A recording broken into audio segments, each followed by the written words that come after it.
Good morning, everyone, and thank you for joining us for today's webinar. Today is the first part of actually a three-part series that we're going to be presenting on Veeam Availability Suite version 11, some of the new features that are in the product, and then it will culminate at the end. The third will be a lab that you'll actually be able to hands-on drive some of that. So my name is Jim Beddix. I'm the Director of Server and Storage Engineering here at IntegraONE, and my co-presenter today will be Eric Doherty from Veeam. We have a lot of content to cover. I have a couple quick intro and housekeeping slides. Then we're going to get right into the meat of everything. We're going to try to keep some time for questions at the end. So if you do have them, please hold on to them. And if we do run out of time, you can always email them into us, or there will be a brief follow-up survey that we'll send out that you can actually post them there as well. So with that, let's go ahead and get started. So real quick on IntegraONE, just a quick background. We love to say we don't sell boxes, we sell solutions. You can see on the right there, we list a number of the different specialties that we have engineers and salespeople that are tasked with that specifically deal with these target areas. So today, with Veeam backup and availability, we're going to be in the data center and hybrid IT specialty. So go ahead, Eric. And how we actually conduct our business. What we do here is we look to actually, from the top down, meet our clients' goals. Everybody here at IntegraONE has that single focus. We're trying to help our clients achieve those goals by building relationships with our clients themselves and with our vendor partners, which Veeam is here today. They are one of our great partners. And then we try to come up with designs that'll meet your needs, not only for today, but also into the future. We're actually in business, this is 30 years, 2020. 2021 will move us into 31 years. We have 5 offices across the state of Pennsylvania. You can see them listed there. And like I had mentioned before, some of our areas of engineering expertise, we also have dedicated sales teams to hit different verticals here. So when they match up a dedicated salesperson that knows your industry along with a dedicated engineer who knows the technology that you're trying to deploy, that really gives you the best overall solution. I had mentioned in the beginning here, this is the first of a 3-part series. So here's the dates and times for our second and third parts. The presentation today is really going to go pretty quick, just an overview of some of the version 11 features. And then next week, we're going to have a follow-up on that where we go a deep dive into a couple of the features that we think are the most important in this release. And then we're going to wrap that up on June 3rd with an actual hands-on lab where you'll be able to drive those features for yourself. So if you haven't already registered, go ahead and go out to our website listed there. Oh, there you go. And go ahead and register for the second and third event as well. If you can't make it, that's okay. Hopefully you'll get some value out of what we do today, but being here for all 3 would be the best bang for your buck. All right. And with that, I'll say thank you, and I will turn it over to Eric for a little bit on version 11.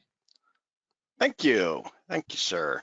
Welcome, everyone. Thank you on behalf of all of us for joining us to find out more about Veeam Backup and Replication version 11 today.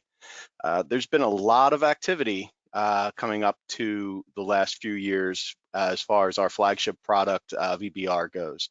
If you look at the past, and when I talk about the past, I talk literally just last year with version 10, which was a leap forward for us.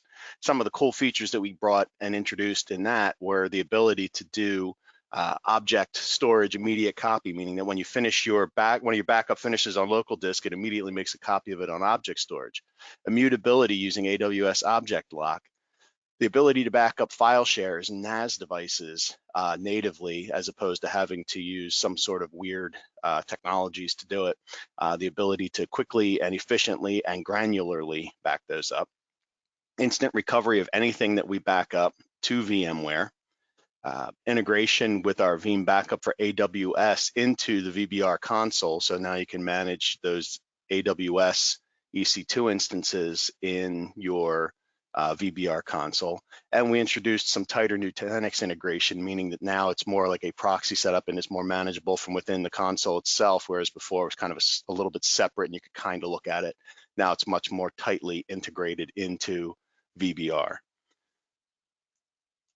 So that brings us to where we are now. So a year later, more or less, released on February 24th was version 11. And some of the hottest features, there were over 150 in the product, and there's a 20-page what's new doc if anybody wants some light reading of everything that is new and improved in version 11. But the hot ones that we want to cover today are these here, and that would be CDP, changes that we've made to our cloud storage capabilities, additional instant recovery enhancements, some additions to our agent-based backups that really round out the product line nicely, some improvements to Linux in our infrastructure, meaning making it components of the Veeam backup infrastructure like proxies and things like that. We'll get into detail on that.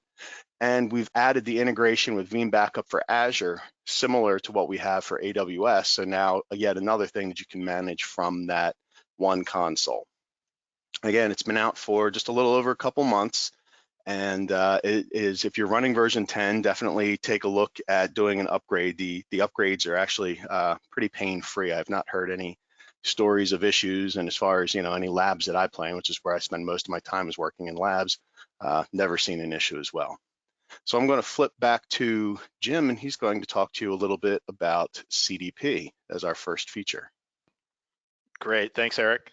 So CDP, I think, is probably one of the most exciting features that came in version 11. For those of you who may be Veeam customers, maybe have heard, rumors of this coming for a couple years. Well, it is here now. So what is CDP? So continuous data protection fills that gap where you're looking for a near zero recovery point objective. So, we've had replication. You may have a storage array that can do snapshots. You've had your nightly backups. Those are great, but they're pretty long RPOs. I mean, even with replication, you're typically down to maybe like a 15-minute window. With CDP, you can get that down to near zero. So we can capture almost every single IO as it's going and replicate that in real time, basically. So CDP really moves the mark for people who are trying to drive that RPO down to zero. So where would you use this, right? We're looking for, business continuity where you're trying to lose as little data as possible, but not spend a fortune to be able to do maybe expensive SAN-based replication. It helps you meet those business SLAs, and it's really easy because it's in Veeam, so you don't need to learn anything new. So again, there's been other products that have come out over the years. There's some competitor products. It's something else that you would have to add into the ecosystem that you have to manage. Here, it's already built into Veeam. So very granular, very tight RPOs, and you can adjust those to meet your business SLAs. What we want to look at is to use CDP for those really critical workloads in the environment. It's not necessarily a fit for every single VM. You want to target what would be here, let's say your top 5% VMs. So the ones that really need that low recovery point and recovery time objective. This would be great to take those VMs out of your traditional Veeam replication and put them into a CDP job. Keep Veeam replication around for all the other VMs that you have there to give you that protection for DR and for business continuity. But for these guys where they're absolutely mission critical, might want to look to transition those to CDP. And like I said, a lot of the storage vendors out there today, you might have on your primary SAN that you could do async storage replication. Again, it's probably the tightest it gets usually is around 15 minutes. So we can get even tighter here with CDP, and we don't have to worry about licensing a feature or learning another feature on your storage array. So you can see here is a picture of CDP being actually built into the environment. So you can use this for short-term retention. You can use it for long-term retention. Really, are you looking to do point-in-time failover, crash consistent, or application aware if you're doing long-term? And it looks very similar to how you did your previous replication job. So again, if you're familiar with doing replication in Veeam, maybe a version 10 or an older version today, learning how to do a CDP job, it's not a big uplift. It's there and it's real easy to use. Short-term retention, here's your minimums. You can get down to 2 seconds. Now, realistically, while that might sound great, you probably don't need to go any tighter than every 15 seconds. It will be crash consistent, which means, it's the similar idea of taking a snapshot that's not quiesced, because we don't have the time to do that quiescence when we're going that tight. But it's really designed for, like I said, that 15-second, maybe even up to a minute or two if you needed to, continuous flow of data replicating to your DR site. You can have alerts that you set up so that you meet those RPOs. So if your CDP job isn't able to keep up, maybe your link isn't big enough, there's too much latency, you can get a warning on your CDP job if it exceeds your RPO by, in his case, 2 seconds, or fail the job and give you an error if it exceeds by 3 seconds. So you have the ability to really control this and make sure that you're meeting those SLAs that you've set. Mm. Okay. And Eric, I'll toss it back to you for some of the object store updates now. Thank you very much. So again, in 9.5 update 4, just to give you some background, we first introduced, so that was 2 years ago, we introduced the ability to use object storage for longer term, what we called capacity tier. So what that did was allowed you to move older backups that were kind of outside of your operational backup window, move those out to object storage. And that object storage could be Azure, it could be AWS, it could have been an object-based appliance that was on-prem or in another data center, but it gave you the ability to, think of it as a tape alternative. So instead of putting things short-term on tape like that, you have the ability to do that. Well, the first thing that everybody asked as soon as we offered any sort of object storage for longer-term storage was, can we use it with Glacier? And the answer at that time was no. And the answer was no for a pretty good reason. You have to be careful using Glacier because it's very affordable to store things there, but it can get very expensive if you ever need to pull data back from Glacier for any sort of a restore. So we had to make sure that we were doing things in a way that we're going to keep the costs down for the customer while doing what was really needing to be accomplished. So we really looked at what are people wanting to use Glacier for. So we didn't have Glacier in version 10, but we did add in, like I said before, that immediate cloud copy. So now we have an immediate and a shorter and a middle range retention, I'll call it, in object storage. Well, with version 11 this year, we have added Glacier support. And the way that we're using Glacier is different than how we're using other tiers of object storage. So it's not only Glacier, but we're also using immutability in Glacier. But if you'll notice, looking at the screenshots here, it says archive GFS backups to object storage. So you can't write directly to Glacier. You can't choose Glacier as someplace that you could put immediate copy jobs. The only things that can go out there are, you'll notice that it's set here to 90 days, your archive window.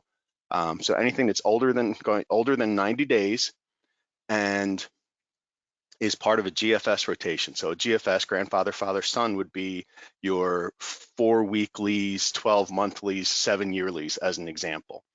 So the way that this is set up on the screen, your weeklies would not go out there. Your first couple months would not immediately end up out there, but eventually would end up in the archive tier. So now you're saying, okay, odds are I'm never going to have to touch this. I'm keeping it more for regulatory and compliance reasons. I need someplace cheap to store it. Odds are I'm never going to have to access it, or if I do, it's going to be a very unique case. So that gives you the ability, looking at this, to limit what's put out there. Because to say I'm going to put everything out there, while it looks cheap, the first time you have to touch that data or something's deleted or moved, you're going to pay. So we wanted to come up with a way to do it so that you kind of protect yourself from yourself, I'll say. So this gives us the way to do that and keep things, put the important things, the things that should be stored in Glacier in long-term archive type storage actually out there. You'll notice in the second bullet there, there's a temporary proxy appliance that gets fired up in AWS that does the move from a standard S3 bucket to Glacier. So when you set this up, you're setting up an S3 bucket, and then the appliance is doing the move to Glacier. The nice thing about this is you don't need to understand how to use Glacier, how to set up any sort of data management within the AWS interface. Veeam takes care of all of it by checking the boxes and then making the calls through APIs to do what's needed to move that data where it needs to go. All you need to do is make sure you have a bucket set up similar to what you would do to do a standard S3 backup. We have the same support in Azure Archive tier as well. And the reason I like this little picture is it adds on a little something extra. Again, you need the temporary proxy appliance. But if you look at this, Azure Data Box, that's a seeding device that you can put on-prem to move large amounts of data to it over your high-speed data center network and then ship it. If you're familiar with that, or Amazon Snowball, we also have support for that as well. So you could seed all those backups that you want to put in the cloud. If you're worried about it taking weeks and weeks and chewing up all your bandwidth, you can use these seed devices from the cloud providers to get that data out there. So that's a new feature that I like to just slip in there when we talk about this, because it just happened to be in the in the picture that was provided in the slide here. So keep that in mind as another way of moving data to the cloud if you have large amounts that you need to move. Excuse me. Now here's the nice thing to keep in mind as well. You notice these data retrieval times. I was talking about how long it could take to get it back. You don't want things long-term or short-term in Glacier because of that. You also don't want, you need to make sure, must be retrieved. It's going to take a while. That's warning you of that. It should also probably be warning you that there's going to be costs for that restore, because it's going to have to move it from Glacier using, again, that proxy device. It's going to have to move it from Glacier into standard S3, and you can see you have your choices here of what it's going to cost you.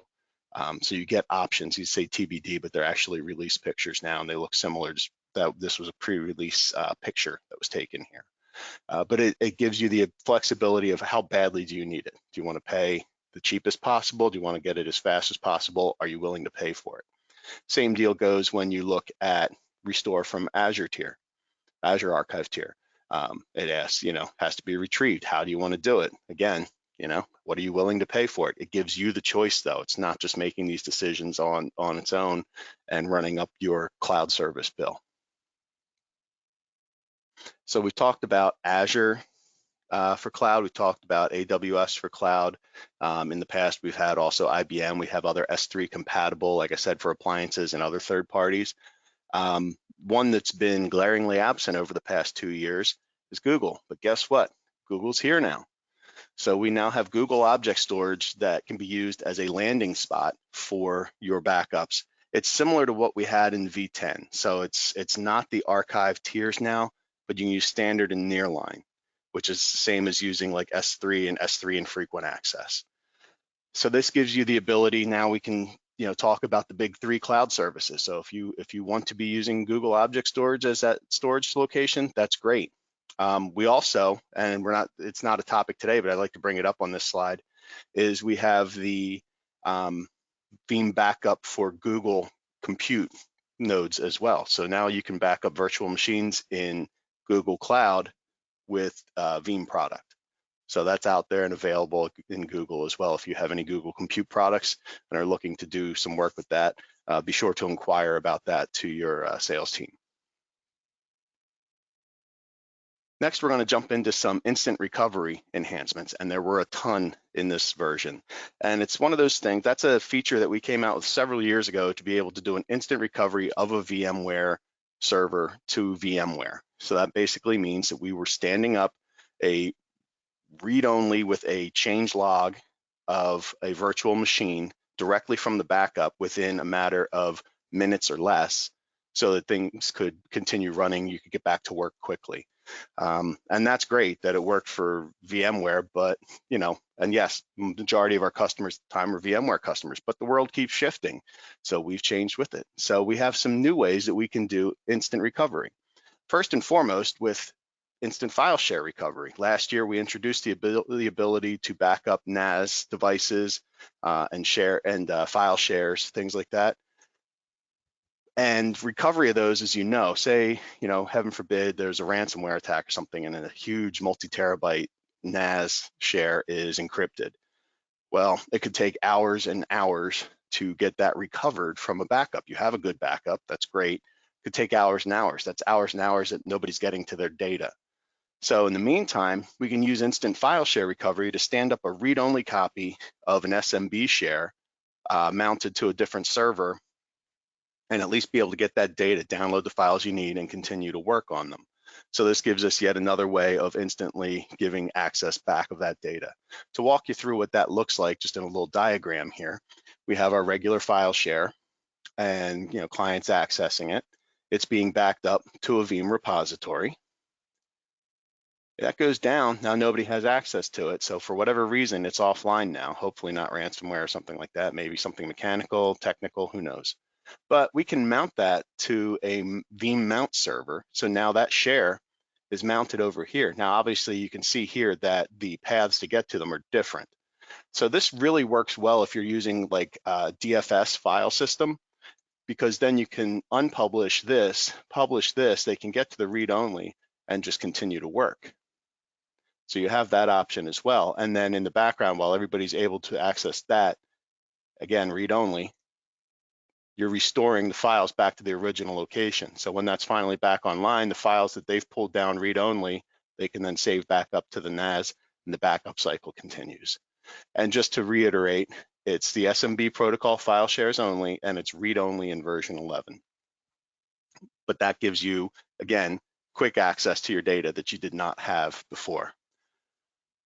And just to give you a graphical view of how it works with DFS, I talked about it before I got to the slide, but we have the ability here, you can see, we can disable that production one, enable this one, and everybody gets to it the same way. They just need to know that they can't save to there, but they can open the file and they can save it elsewhere, and then back to work within a matter of minutes. To reiterate the limitations, SMB, read-only, there's not a migrate to production because it is read-only right now. Down the road, this is something to say improvements planned. Well, that's what we do every time we come out with a new version. We come out with a new way of doing things. So just remember, this is the first instant recovery for file share that we have. So there's always going to be feature enhancements and improvements as we go along. Another instant recovery method that we've added with version 11 is SQL and Oracle database instant recovery. So we can mount a database from a backup file to a designated SQL or Oracle server.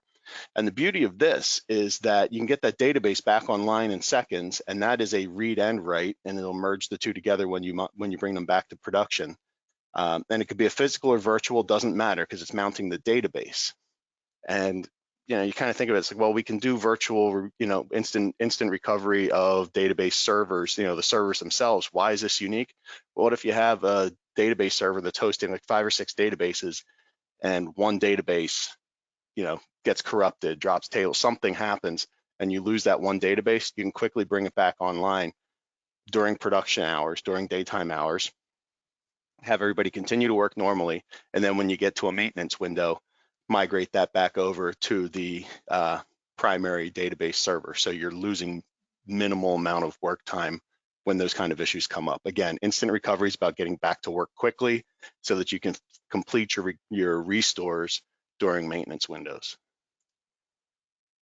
And along the same lines of that, we have instant recovery for vSphere or Hyper-V. We can do any of these items to vSphere or Hyper-V now. So physical server, so if you're backing up with our agents, virtual machines, so that could be VMware to VMware, VMware to Hyper-V, Nutanix to either of those. So any of those three virtual, anything that we can back up, which is those three. Cloud virtual machines, so we could do an instant recovery of an AWS instance, an Azure VM, a compute node in Google Cloud. We could do all those. It's also a great migration tool. We've been able to do restore to production, restore a server back out to the cloud in a data center. But the instant recovery gives you the ability to now say, okay, I'm going to do instant recovery of my cloud to on-prem, and gives you the ability to get those servers up quickly. The other nice thing about migration with that is there's not a lot of tools to help you get from one cloud to the other. Now Veeam could help you get from Azure to AWS or vice versa without having to get third-party tools involved. We have the ability to do that conversion on the fly as part of our process, which gives you the ability, again, to get out of a cloud if you need to, because a lot of folks get into the cloud thinking that it's going to be the best and they're going to save money, and they realize they need to try something else, but they're kind of stuck. So that's a lot about instant recovery that we've added. This is everything I've just shared today is just new in V11. And when we talk about our agent story, we have finally rounded out the workstation or desktop agent story. So now we have Windows, Linux, and we introduced Mac OS in version 11. So this is something that folks have been asking for, because what they want is, they might have 1,000 machines and they have 150 that they want to that are Macs that they want to be able to back up and manage the backups of in the same product. And there's really not a lot of options out there till now. Now we have the ability to back up the data on a Mac OS device. So what does that support? It gives its files and folders, the colored tags that are within there. It can send backups to, you could do a local drive, you could do a Veeam cloud provider, you could do to a VBR server in a data center, so a repository that's on Veeam backup and replication already in an existing environment. And the user has a basic interface for doing file level recovery if they need it. You see the base requirements for what versions of Mac OS to be running, which is pretty much the modern versions at this point. And obviously there's a couple of newer ones missing. I think Big Sur is the one that's missing up there, but that's supported as well. I think that this slide was released before Big Sur by a few weeks.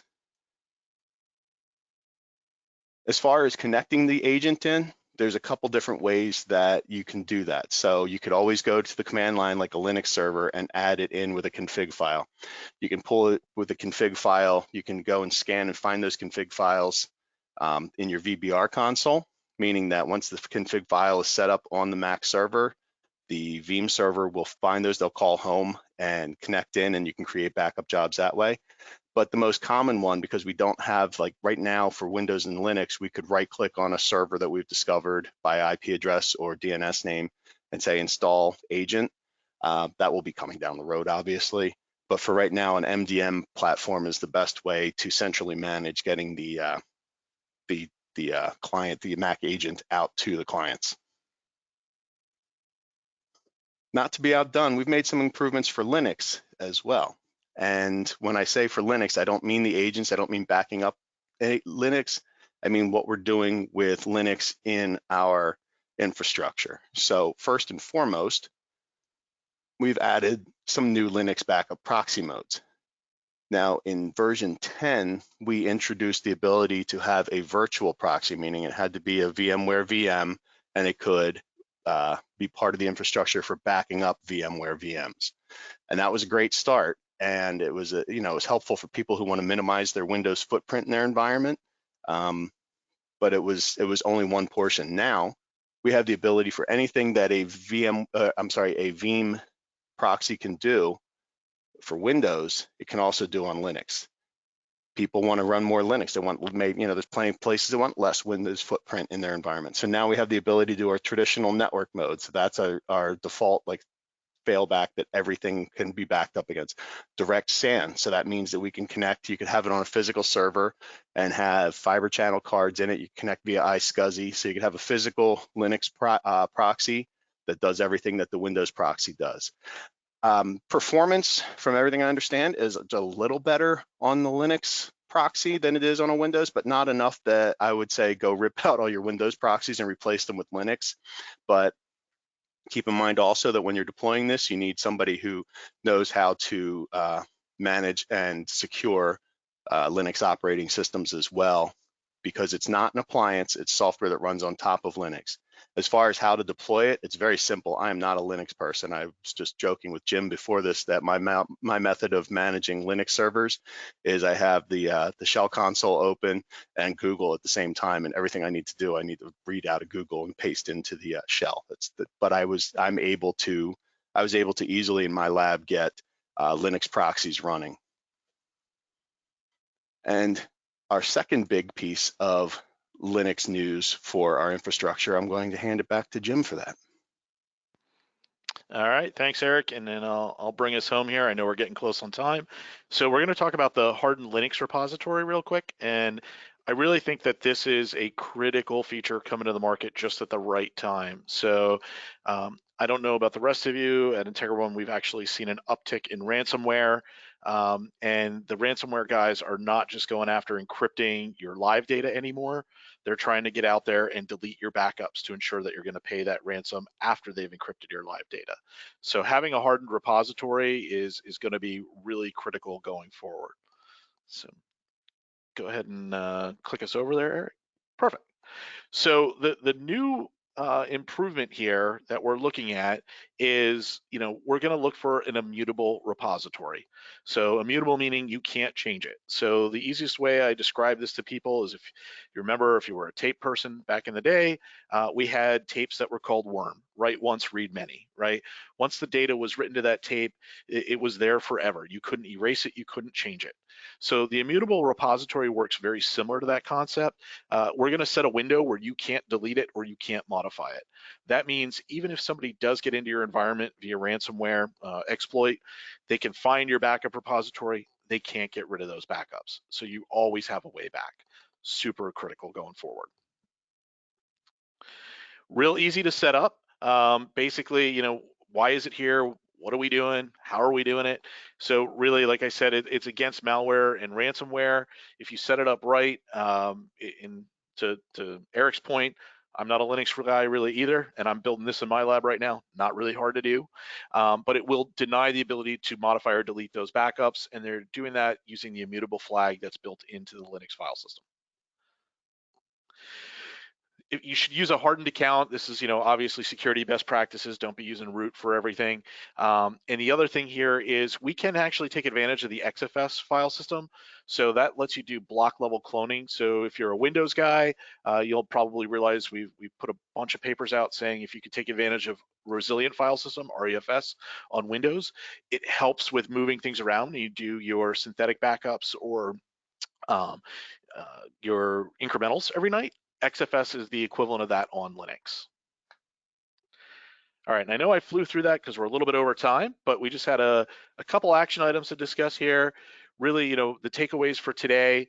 The first one on here, we actually didn't talk about specifically in regards to version 11, but Veeam did put out an update to their Office 365 protection that can now back up Teams data. So with more and more people moving to O365, we felt it was worth dropping it in here.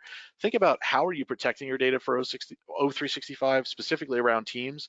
If you don't have the capability to do that today, let's take a look at the Veeam O365 agent. Second one, how are you backing up your data in your data center today?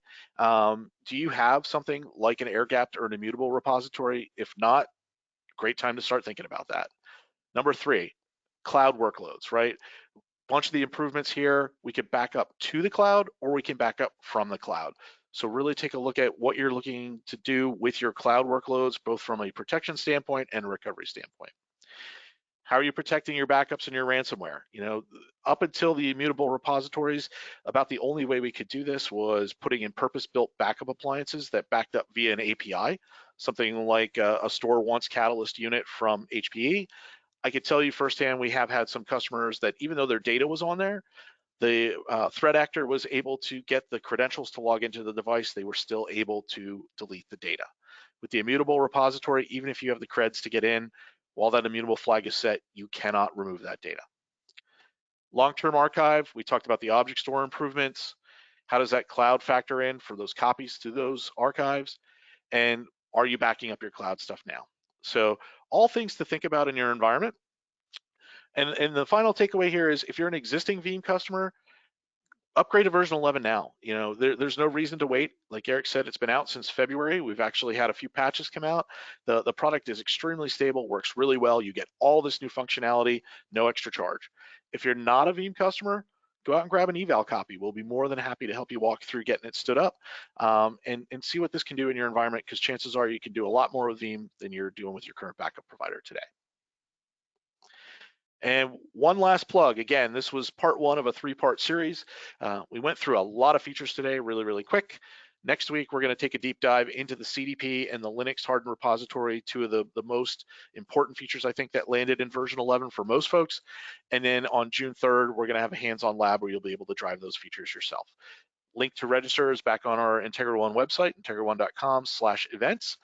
And with that, I'm going to go ahead and say thank you. I apologize, we did run over on time, so we're not going to have time for live questions, Q&A, but if you do have any, please put them in, email them to us, and like I said, there will be a short survey that'll come out a little bit later as well. If there's anything else you need, just reach out to us here at IntegraONE. Thank you.